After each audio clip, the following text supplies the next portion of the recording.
A bare perusal of the aforesaid sub-rule shows that when the respondent had failed to submit the explanation to the charge sheet, it was incumbent upon the inquiry officer to fix a date for his appearance in this inquiry. It is only in a case when the government servant, despite notice of the date fixed, failed to appear, that the inquiry officer can proceed with the inquiry ex parte.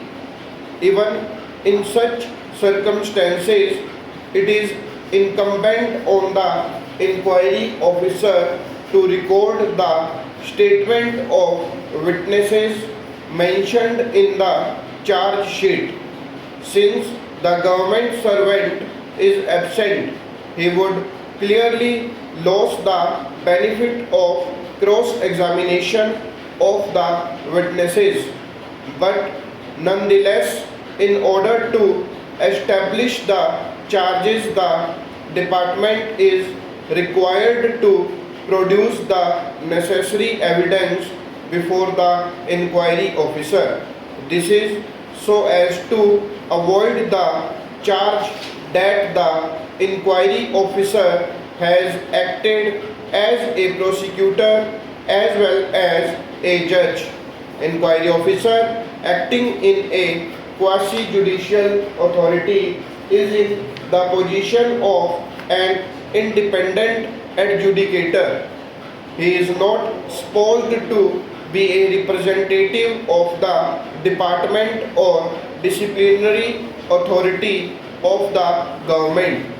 His function is to examine the evidence presented by the department even in the absence of the delinquent official to see as to whether the unrefuted evidence is sufficient to hold that the charges are proved. In the present case, the aforesaid procedure has not been observed. Since no oral evidence has been examined, the documents have not been proved and could not have been taken into consideration to conclude that the charges have been proved against the respondents. Para. Apart from the above, by virtue of Article 311 of the Constitution of India, the departmental inquiry had to be conducted in accordance with rules of natural justice.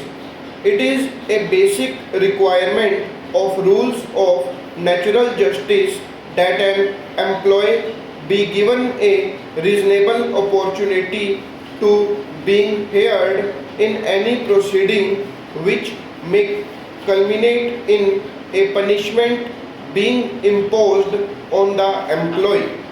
When a department inquiry is conducted against the government servant, it cannot be treated as a casual exercise.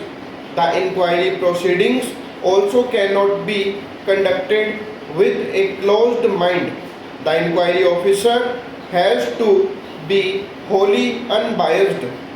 The rules of natural justice are required to be observed to ensure not only that justice is done but is manifestly seen to be done. The object of rules of natural justice is to ensure that a government servant is treated fairly in proceedings which may culminate in imposition of punishment including dismissal or removal from service. Modern cases involving the use of undisclosed reports by administrative tribunals and other adjudicating bodies. If the deciding body is or has the trapping of a judicial tribunal and receives or appears to receive evidence ex parte which is not fully disclosed or holds ex parte inspections during the course or after the conclusion of the hearing. The case for setting the decision aside is obviously very strong.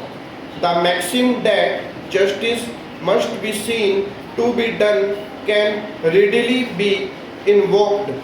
In our opinion, the aforesaid maxim is fully applicable in the facts and circumstances of this case. Para. As noticed earlier, in the present case, not only the respondent has been denied access to documents sought to be relied upon against him, but he has been condemned unheard as the inquiry officer failed to fix any date for conduct of the inquiry. In other words, not a single witness has been examined in spot of the charges levelled against the respondent. The High Court therefore has rightly observed that the entire proceedings are vitiated, having been conducted in complete violation of principles, natural justice and total disregard of fair play.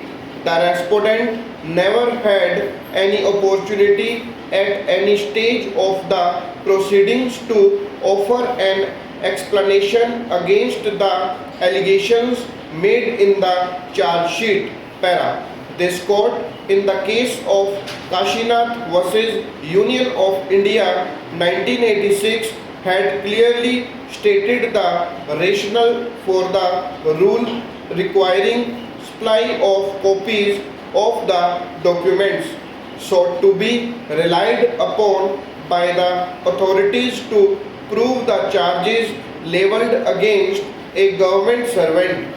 In that case, the inquiry proceedings had been challenged on the ground that non-supply of the statements of the witnesses and copies of the documents had resulted in the breach of rules of natural justice. The appellant therein had also requested for supply of the copies of the documents as well as the statements of the witnesses at a preliminary inquiry. The principle of law says that a government employee who is facing any departmental inquiry is entitled to all the relevant files, statements, documents and other materials which could help him to have a reasonable opportunity to prove himself not guilty of the charges so framed against him. It is his right to get copies of all the documents available. Stop.